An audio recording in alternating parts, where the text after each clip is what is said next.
I want to talk about one of the legendary methods of Dale Carnegie, which is about having confidence when you present in front of an audience or in front of the camera, and also when you are leading meetings or when you are pitching in front of investors. When you are out there, you could be a social worker, or you could be a community organizer, you could be a politician. You're going out there presenting. And one of the challenges people have, there is a data, I'm sure you know it, people are afraid of other things like spiders, death, and small spaces, snake, and so on, than standing in front of people and speaking. It was like that for me. I overcame that. But when you realize that, even if it is scary, even if it's nerve-wracking, unless you know how to present in front of a camera, especially these days in a hybrid environment, if you don't know how to speak in front of other people, you may not get that job, that raise. You may not be able to close people. You may not be able to inspire people to join you, write the check, and join your cause and work with you without public speaking. And one of the most powerful stories that I read, which is related with Dale Carnegie, is the story of Warren Buffett. Warren, he has preference for introversion. He prefers to be isolated. You want to think.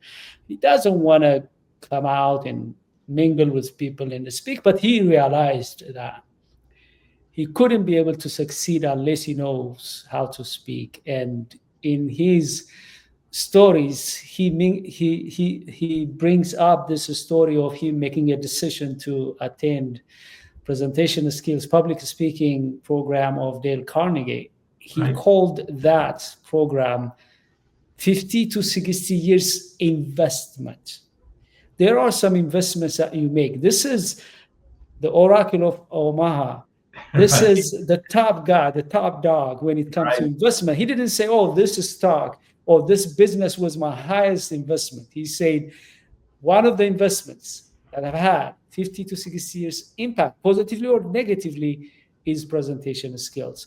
I want to know how you train people to speak successfully. So the interesting thing about Warren Buffett is that he's so proud of his Dale Carnegie certificate. It's still on his wall in his office in Omaha. And the whole story of Dale Carnegie really underlies a lot of it. When Dale Carnegie started teaching his classes in 1912 in New York City, it was public speaking was the only thing he was teaching because he didn't know anything else and he needed a job. And he knew how to do public speaking. What he found was, when he helped people succeed at public speaking, it grew their self-confidence, and that self-confidence spilled over into every other aspect of their life, whether that was being a good salesperson, a good business person, a leader, a parent, a spouse. That confidence helped in every aspect, and you could get it by conquering the nervousness and anxiety or fear of public speaking. You know, you talked about that terrifying, gripping fear. We have a specific 2-day course called How to Get Rid of the Fear and Horror of Public Speaking. And it's a magical program for those people that truly suffer from glossophobia. That's the true phobia of just standing up and speaking in front of a group of people. But we have other programs, our high impact presentations, our advanced presentations. Helps anybody, whether you're already world class and you want to be even better. It's a fantastic program. But the great thing about it is that it goes back to some of the same principles we've talked about. One is preparation, right? So earning the right to stand up and make a presentation is key through knowledge and experience, but not over preparing, because if you think, again, if you shoot for perfectionism, you're only going to be disappointed. So it's get to that point where you feel, I'm ready. I may not even be 100% prepared, but I'm ready. So that's that confidence comes with you that I'm going to do good and I'm going to do okay no matter what.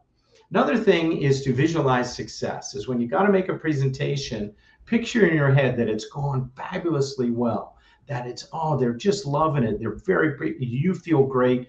The audience feels great. And so when you visualize that, it helps you move towards that for sure. And then watch that self-talk. if you hear yourself saying, oh God, I hate this, I wish I didn't have to do it, this is terrible, I'm a horrible speaker, you got to stop that negative self-talk. And you've got to, maybe in the times of calm, write yourself a pep talk. I'm going to do great at this because I've earned the right to talk about it. I've prepared it. I'm the subject matter expert. This audience wants the information I have for them. Give yourself a list of realistic positives that are going to help you be successful. And then read that if you have to keep the positive self-talk and visualizing success as opposed to failure. And then really practice and rehearse.